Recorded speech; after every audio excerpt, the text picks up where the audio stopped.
The Family Bones is my fourth book, and it really started from an idea of I had done so much research on psychopathy and sociopathy and serial killers from my previous books, that I was really in the headspace of like, I have all this, to me, useless information. And I'd like to fuel it into, or, center it in a new story. So I thought, what would happen at a family reunion of psychopaths? Not just the idea of psychopaths that I think we have been fed, that we have, really clung on to, which is that they're complete, crazed murderers, but also the much more benign reality of psychopathy, which is that psychopaths walk among us.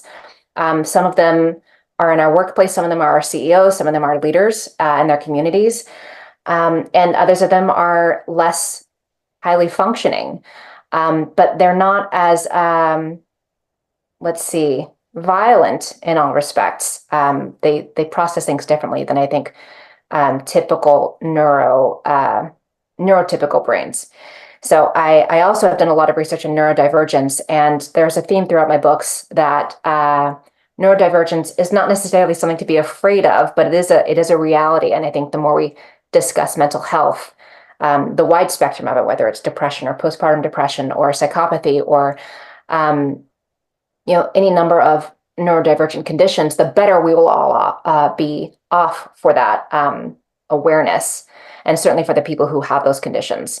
So the Family Bones answers the question, what would happen at a family reunion of psychopaths, in that the Ericksons have a long history of psychopathy, which doesn't show up in every generation or among every relative, but it is a part of their history, and that dating back to the early 1900s, there were some grand crimes that were committed, and then which have since followed the family, which is the reason why Olivia leaves Oregon, moves to California, starts a new life, but then is drawn back to Oregon for the family reunion, at which she hopes to gather more data for her dissertation in her graduate studies.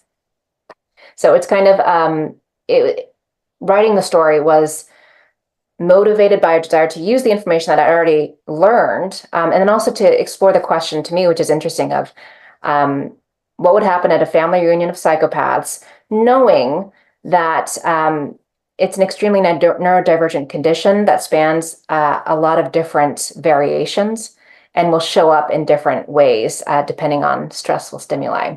So it was really fun to write. It was also a trip to kind of like dig into what that would look like in a daily sense, like in a wilderness setting. The Erickson clan, which has a lot of tension, as big families can have, but particularly when they are all privy to family secrets. And so Birdie was a great way of, she's kind of the everyman character, the reader who's kind of walking through this and learning shocking information, and then deciding what to do with it once she has it. Birdie, speaking of process, of writing process, was added in late. Her entire POV chapters were added in after I finished writing the Erickson chapters, which I said earlier, I never do that. I got finished writing the original manuscript, and it was like, not only is it on the light side, but I just felt like it was missing something. It was missing another perspective, a true crime perspective, which has also been a huge development in crime solving and in cold cases. Interesting to say that.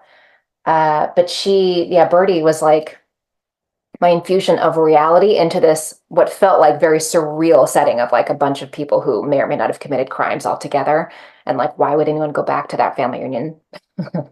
And so she kind of infuses the reality into the storyline of like the greater perspective of just the true crime podcasters out there who are searching for clues and usually an altruistic motivation. The Alone Time is my latest, and I'm super excited for it to come out.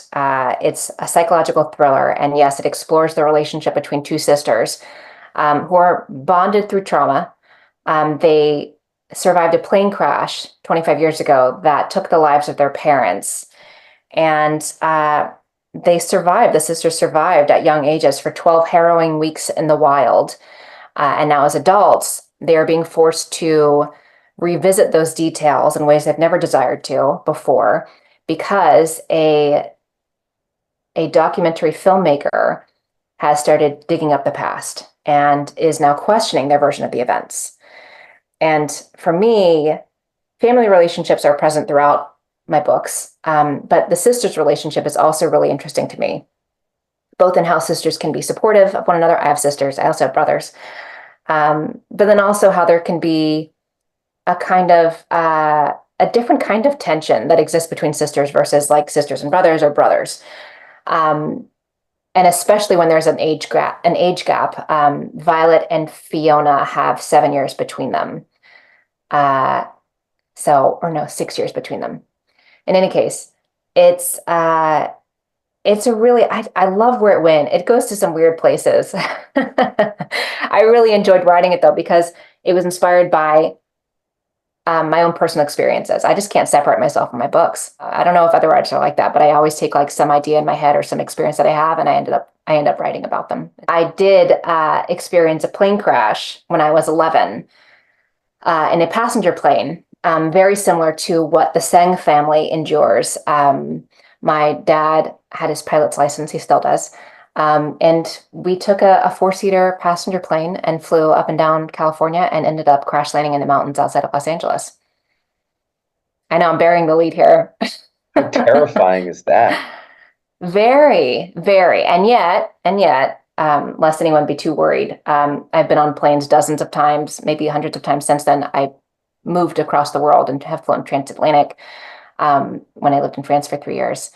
But it still gives me pause. I admit I love to fly with like a cocktail just to take the edge off for me personally, because it was a traumatic experience, and one that I really had to dive into in my memories to write the initial chapters of the Alone Time, which has a parallel experience where they too crash. Spoiler, not really spoiler. They crash in a very inhospitable environment, the wilderness, the Washington wilderness. Whereas my family did not crash in anywhere remote. It was just fine. I did not get to do that for this book. I have been on hikes in Washington, but I did not go to the Olympic National Park where the story is set. I did, however, through my research, learn that in the 1800s there was a team of like 30 explorers, led by indigenous natives of the area who got lost for 6 months in the Olympic National Park, in Washington State, because it is such a vast, at times inhospitable, and varied terrain. It's got rainforests, it's got mountains, it's got prairies, and I was surprised to learn that places like that exist in the contiguous United States, to where you could get lost to that degree. I don't know if you could these days, but Fiona and Violet, my characters in the Alone Time, they land in at the start of winter, and so as two children, they couldn't find their way out on their own. Your Dark Secrets is the story of Addison Stern, a PR executive who is the best at what she does in Hollywood. She deals with the world's elite, who are also the richest and dirtiest and most ethically questionable people out there. And she wipes their slates clean as a public relations expert.